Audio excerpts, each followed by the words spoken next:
시청자 여러분 안녕하십니까? 헬로티비 뉴스입니다. 먼저 오늘의 주요 뉴스부터 보고 오시죠.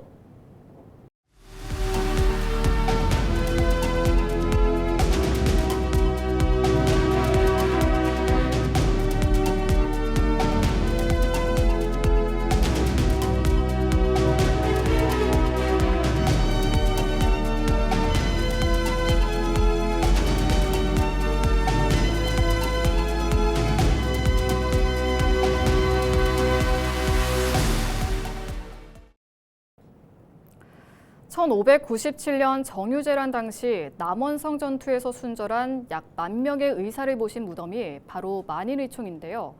하지만 60여 년 전 무덤을 옮길 때 제대로 된 조사가 이뤄지지 않아 본래 자리는 오랫동안 잊혀왔습니다. 남원시가 이번에 처음으로 옛 터를 찾기 위한 발굴 조사를 시작했는데요. 잊혔던 선열들의 본래 안식처를 되찾는 현장을 정명기 기자가 다녀왔습니다. 겨울 끝자락에 대지를 향해 정성스러운 술잔이 올려집니다. 선열들의 넋을 위로하고 발굴 조사에 안전을 기원하는 고유제가 열렸습니다. 60여 년 전 만여 명의 의사가 처음 잠들었던 본래 자리에서 다시 흙을 걷어내는 시작을 알립니다. 남원성 전투 순절 군관민 마녀 영영. 동충동에 있는 이곳은 1597년 남원성 전투에서 순절한 군사와 백성 등의 시신을 모셨던 만인의총의 원래 자리입니다.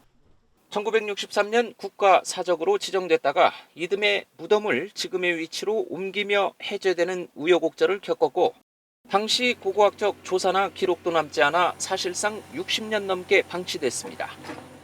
다행히 남원시가 국가유산청의 경관개선 공모사업에 선정돼 잊혔던 옛 터의 역사성을 회복할 수 있는 물꼬를 트게 됐습니다. 정유재란 남원성 전투 때 국가를 위해서 몸과 마음을 다 바치신 분들의 그 영혼을 조금 달래주는 자리가 되었으면 좋겠습니다. 남원시는 이번 발굴을 시작으로 남원읍성 주변의 역사성 회복에 속도를 냅니다. 조사 결과를 토대로 옛 무덤터를 보존하고 인접한 북성벽 복원사업과 연계해 이 일대를 시민들을 위한 역사공원으로 조성할 계획입니다. 만인의총이 처음 조성된 위치와 무덤의 세부 정보 등을 파악하고 보존과 정비를 위한 기초자료로 활용하여 유적 공원 정성을 추진하겠습니다. 60여 년의 침묵을 깨고 비로소 시작된 이번 발굴은 잊혔던 선열들의 숭고한 헌신을 다시 남원의 역사 위에 아로새기는 계기가 될 것으로 보입니다. 헬로티비 뉴스 정명규입니다. 소멸위기 인구 감소 지역 주민에게 지역사랑 상품권을 주는 농어촌 기본소득 시범사업이 26일 시작됐습니다. 송미령 농식품부 장관은 26일 장수군에서 제1호 농어촌 기본소득 수령자에게 지역사랑 상품권을 직접 전달했습니다. 시범사업 기간인 2026-2027년 장수군과 순창군 등 전국 10개 군 주민은 매달 15만 원의 기본소득을 지역사랑 상품권으로 받게 됩니다. 농식품부는 농어촌 기본소득이 단순 현금 지급과 달리 지역 경제 활력을 유도하는 사업이 될 것으로 기대하고 있습니다. 임실군수 출마를 선언한 김진명 전 전북도 의원이 26일 임신군민회관에서 출판 기념회를 열었습니다. 김 전 의원은 저서 더 임실, 더불어 김진명을 통해 지방소멸 위기 해법과 임실의 미래 비전을 제시했습니다. 책에는 임실형 기본소득과 피지컬 AI 산업, 햇빛 배당 등 실행 중심의 정책 구상이 담겼습니다. 김 전 의원은 임실이 전북 발전의 중심축임을 강조하며 지역에서 쌓아온 경험을 바탕으로 미래 설계를 준비해왔다고 밝혔습니다. 현장 발언 들어보시죠. 임실을 오래 살아온 사람으로서 임실의 곳곳을 누구보다 잘 아는 사람으로서 이제는 그 경험과 준비를 임실의 미래로 연결하고자 합니다. 이날 행사에는 이원택, 안호영 국회의원과 신민군수 등이 참석해 자리를 빛냈으며 임실 발전 전략을 함께 나누고 미래 방향을 모색하는 자리로 진행됐습니다. 전북특별자치도와 전북특별자치도의회는 제3금융중심지는 금융경쟁력 확장안이라고 주장했습니다. 김관영 특별자치도지사는 25일 최근 박형준 부산시장이 제3금융중심지 지정을 금융경쟁력 저해 정책이라고 지적한 데 대해 국가 금융정책의 방향을 협소한 지역경쟁의 관점에서 해석한 것이라고 비판했습니다. 김 도지사는 제3금융중심지 지정은 분산이 아니라 기능 고도화 전략이라며 이같이 밝혔습니다. 전북도의회 균형발전특별위원회 역시 이날 입장문을 통해 부산시장이 제3금융중심지 지정 반대를 공식화한 것은 국가 균형발전 정책 전반에 역행하는 행위라고 지적했습니다. 김병희 더불어민주당 정청래 대표 특별보좌관이 임실군수 출마를 선언했습니다.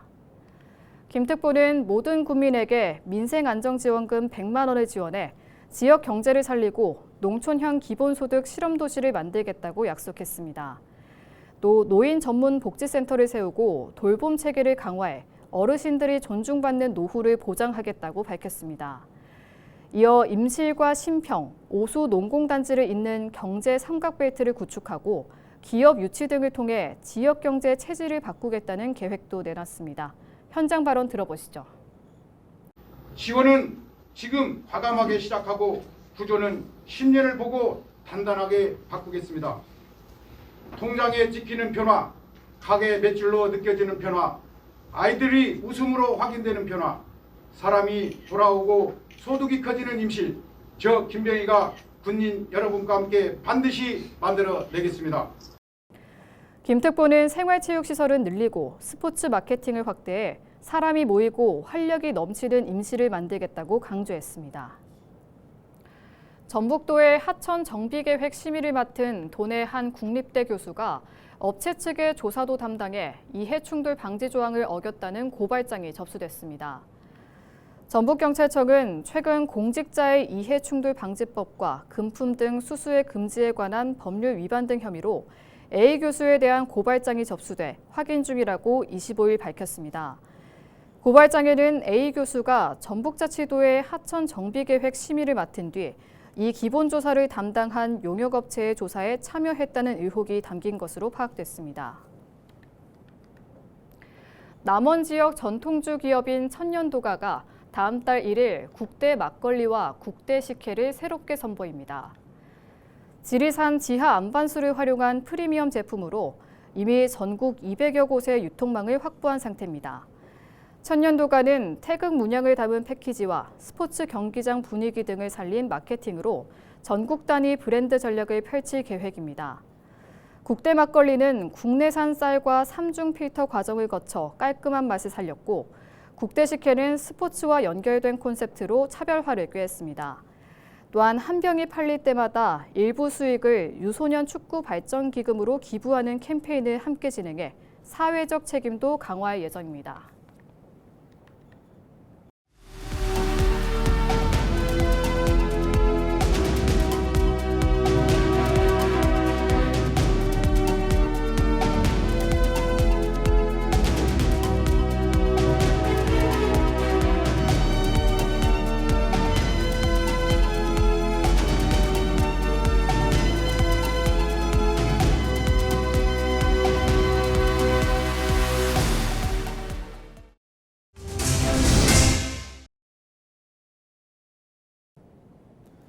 매일 같은 곳에 출근해 맡은 책임을 다하지만 정작 내일을 걱정해야 하는 노동자들이 있습니다.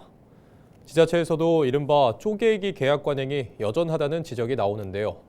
최근 남원시 의회에서 이 문제가 정식으로 제기됐지만 남원시는 정부 지침 등 행정적 한계를 이유로 들고 있습니다. 그런데 노동자의 처우를 선제적으로 개선하려는 지자체도 있어 눈길을 끌고 있습니다. 정명기 기자의 보도입니다. 남원의 한 공공시설에서 수년 동안 기간제 근로자로 일했던 A씨. 언제부턴가 계약 기간은 6개월 단위로 쪼개졌고 기간이 끝나면 다시 떠나야 했습니다. 10개월도 있고 11개월도 있고 그랬나 봐. 그것이 이제 6개월로 정착이 되면서 5시간 근무하니까 급여도 줄여준 데다가 6개월밖에 보장이 안 되잖아. 남원시가 운영을 맡긴 일부 기관에서도 잦은 모집과 재계약이 반복돼 불만이 나옵니다. 7개월, 이제 이거는 12개월, 그다음에 4개월, 8개월 그냥 대중이 없죠. 그래서 이제 거기서 마음에 안 드는 사람이 있으면 걸러내고 중간중간에. 지난달 남원시의회에서는 이런 현실을 비판하는 목소리가 나왔습니다. 이미선 의원은 지난해 기준 기간제 근로자 1000여 명 가운데 350여 명이 사실상 상시 업무를 맡고 있지만 계약 기간은 부서별 편의에 따라 3개월에서 11개월까지 제각각이라고 지적했습니다. 숙련된 인력은 떠나고 행정 현장에는 경험의 공백이 반복됩니다. 업무의 연속성은 무너지고 행정은 매년 채용과 교육을 처음부터 다시 시작합니다. 이는 단순한 인사 문제가 아니라 행정 효율의 문제이며 시민이 받는 서비스와 직결된 문제입니다. 남원시는 억울하다는 입장입니다. 기간제 채용 시 예외 조항을 제외하곤 9개월 미만으로 하라는 정부 지침을 준수했을 뿐이며 정규직 전환은 행안부 제한 때문에 구조적으로 어렵다는 설명입니다. 이런 가운데 정읍시의 선제적 행보가 눈길을 끌고 있습니다. 정읍시는 정부의 취약 근로자 보호 기조에 발맞춰 우선 상시 업무를 맡은 기간제 근로자의 11개월 쪼개기 계약 관행을 전격 폐지하기로 했습니다. 올해부터는 11개월 계약을 통해 65명의 근로자에게 퇴직금을 보장해 생계 안정을 돕겠다는 취지입니다. 지침의 형식적 준수보다 노동자의 권익과 공공부문의 책임을 우선했다는 판단입니다.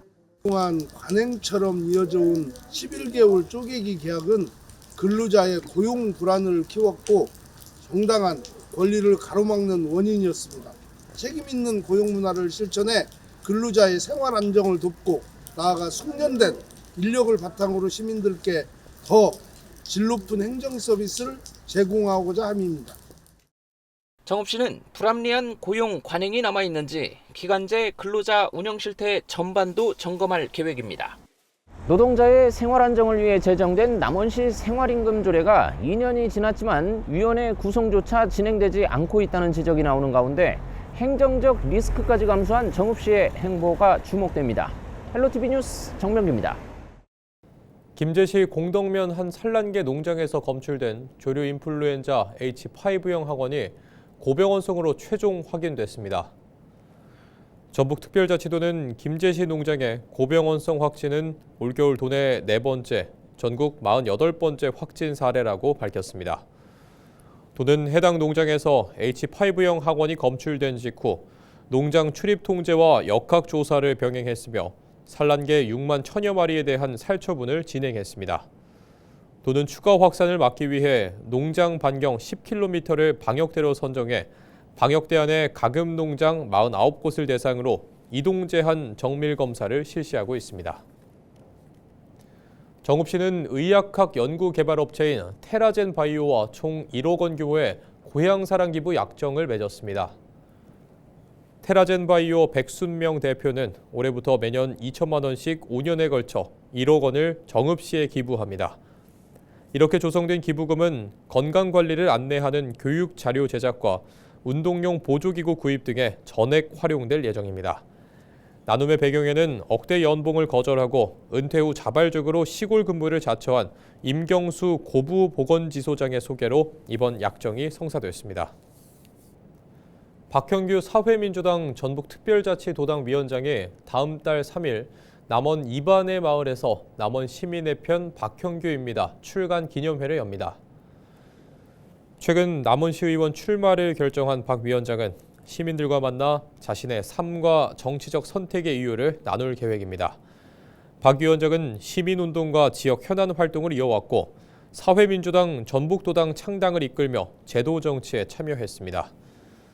이번 행사는 마을 한복판 생활공간에서 열려 시민 누구나 자유롭게 드나들며 함께 이야기를 나눌 수 있는 열린 자리로 마련됩니다.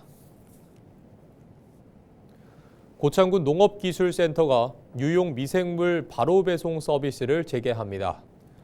고창군은 동절기 일시 중단됐던 배송을 영노철을 맞아 재개하고 현장 중심의 영농 지원을 강화할 계획이라고 밝혔습니다.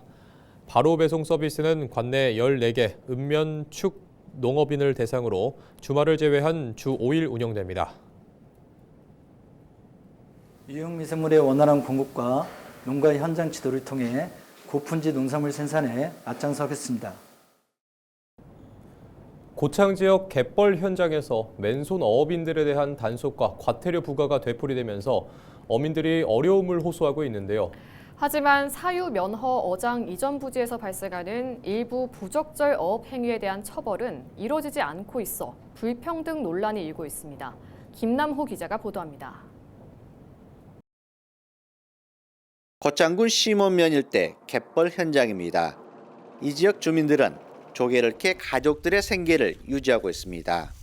지난 2005년 한비돈전은 오륙호기 가동 당시에 고창 지역 맨손어업인 1,626명의 동의를 얻어 온배수 피해에 따른 소멸 보상을 진행했습니다. 이후 고창군은 보상이 이루어진 원전 보상구역 17km에 대해 어업권을 제한하고 있습니다. 이 법사항이 확인될 경우 고창군은 해당 주민들에게 과태료를 부과하고 있습니다. 주민들은 생존권 위협을 호소하며 원전 보상구역 17km 내 맨손어업인의 어업권 보장을 요구하고 있습니다. 맨손업으로 생계 유지를 하기 위해서 조개를 캐는 사람들한테 계속 과태료를 부과하고 있습니다. 핸드폰 요금까지 내지 못할 정도로 이렇게 어려움에 처해 있습니다. 맨손업을 하고 있고 인근에 살고 있는 사람들은 가서 아무나 조개를 캐서 먹고 살게끔 해주는 것이 원칙이 아닐까 싶습니다. 어민들은 또 사유면허 어장 관계자들의 불법 어구 사용 행위에 대해서는 과태료 부과 등 행정조치가 이루어지지 않고 있다며 맨손 어업인들만 차별받고 있다고 주장했습니다. 이에 대해 고창군은 불법사항으로 확인될 경우 적법한 행정조치를 하겠다고 답했습니다. 현장에서 쓰여지고 있는 불법 어구가 지금 현재 현행법상 위법사항인지 아닌지 적하게 판단을 받을 여지가 있어서 부안해경에서 해수부에다가 불법사항인지를 지금 의견을 개진을 받고 있는 상황입니다. 그 해수부 결과에 따라서 우리 이제 지자체에서도 관계 법률에 따라서 조치할 계획입니다.